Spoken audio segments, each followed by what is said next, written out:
warahmatullahi wabarakatuh. Nama saya Nadira Septias Karisma dan sekarang saya akan menjelaskan materi mengenai simpel protein. Simpel protein merupakan protein yang komponen-komponennya hanya terdiri dari asam-asam amino saja. Contoh-contohnya ialah ada histon, protamin, albumin, dan globulin. Sekarang saya akan menjelaskan salah satu dari contoh-contoh simpel protein, yaitu protamin. Pertama, protamin itu biasanya terdapat dalam sperma ikan. Yang kedua, protamin merupakan protein yang kaya arginin yang dapat menggantikan histon di akhir fase haploid spermatogenesis, yang dimana fase akhirnya menghasilkan sperma.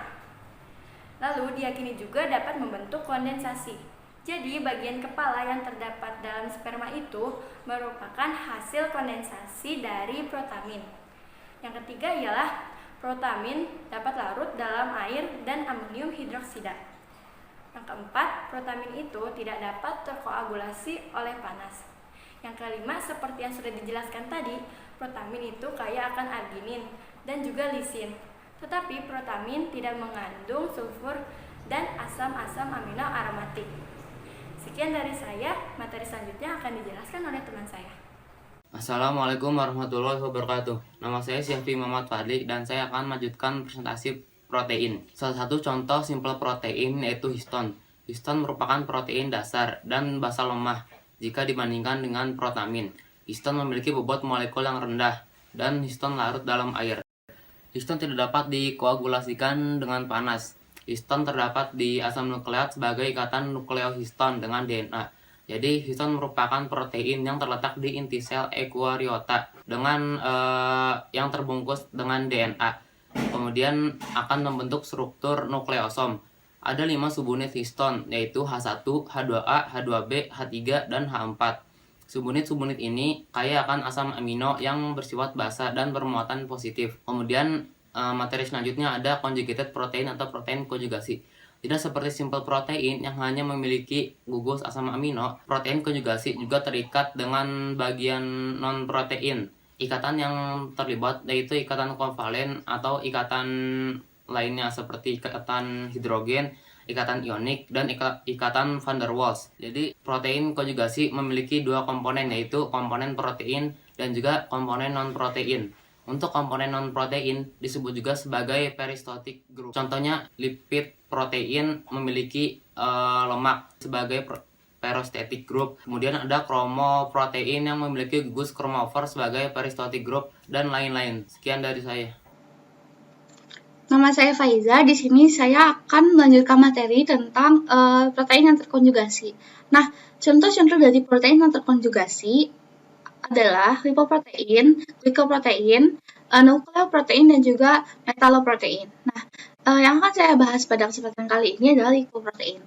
Apa sih yang dimaksud dengan lipoprotein? Lipoprotein ini adalah kumpulan biokimia yang tujuan utamanya adalah untuk mengangkut molekul lipid hidrofobik, juga dikenal sebagai lemak dalam air seperti dalam plasma darah atau cairan ekstraseluler lainnya. Kemudian bentuk dari lipoprotein ini sendiri itu bulat dan larut dalam air, dibentuk oleh inti lipid apolar atau kolesterol yang teresterifikasi dan trigliserida yang dilapisi dengan lapisan luar polar 2 nanometer yang dibentuk oleh apoprotein, fosfolipid, dan juga kolesterol bebas. Nah, lipoprotein ini terdiri dari lipid yang secara kovalen tidak terkait dengan protein atau apiloprotein atau apoprotein, tetapi juga termasuk molekul antioksidan yang larut dalam lemak. Kemudian enzim, antigen, dan racun ini merupakan contoh dari lipoprotein. Lipoprotein biasanya terbatas pada kelompok molekul kompleks tertentu dan ditemukan pada plasma darah mamalia. Ditemukan juga pada plasma darah mamalia. Nah, lipoprotein ini dapat terbentuk dalam berbagai jenis ukuran. Nah, setiap ukuran ini memiliki fungsi yang berbeda-beda. Nah, semakin banyak kolesterol dan kurangnya lipoprotein yang dimiliki oleh seseorang menjadikan lipoprotein ini molekul yang kurang stabil dan semakin besar kemungkinan seseorang beresiko terkena penyakit jantung. Kemudian di sini ada tipe-tipe dari lipoprotein. Yang pertama itu adalah HDL atau high density lipoprotein. Yang kedua itu adalah LDL, low density lipoprotein. Yang ketiga IDL, intermediate density lipoprotein. Yang keempat itu very low density lipoprotein. Dan yang kelima ini adalah chylomicrons. Nah, atau high density lipoprotein. HDL ini sendiri adalah lipoprotein berat yang bertanggung jawab untuk membawa kolesterol dari berbagai organ dan jaringan kembali ke hati untuk didaur ulang atau didegradasi. HDL ini sendiri sering kita sebut sebagai kolesterol baik karena berhubungan dengan kesehatan jantung. Mereka membantu untuk membersihkan kelebihan kolesterol dari darah. Kemudian yang kedua ada LDL atau low density lipoprotein. LDL ini sendiri lebih ringan dibandingkan HDL dan bertanggung jawab untuk membawa kolesterol dari hati ke organ dan jaringan tubuh lainnya. Lipoprotein ini kurang stabil karena mengandung sedikit protein dan lebih banyak lipid dan membuatnya lebih rentan berantakan, sehingga LDL ini sering kita sebut sebagai kolesterol jahat. Kemudian yang ketiga adalah intermediate density lipoprotein atau IDL. IDL ini sendiri lebih ringan daripada kolesterol LDL karena mereka adalah produk dari lipoprotein dengan densitas yang sangat rendah ketika mereka rusak. Kemudian yang keempat adalah very low density lipoprotein atau VLDL.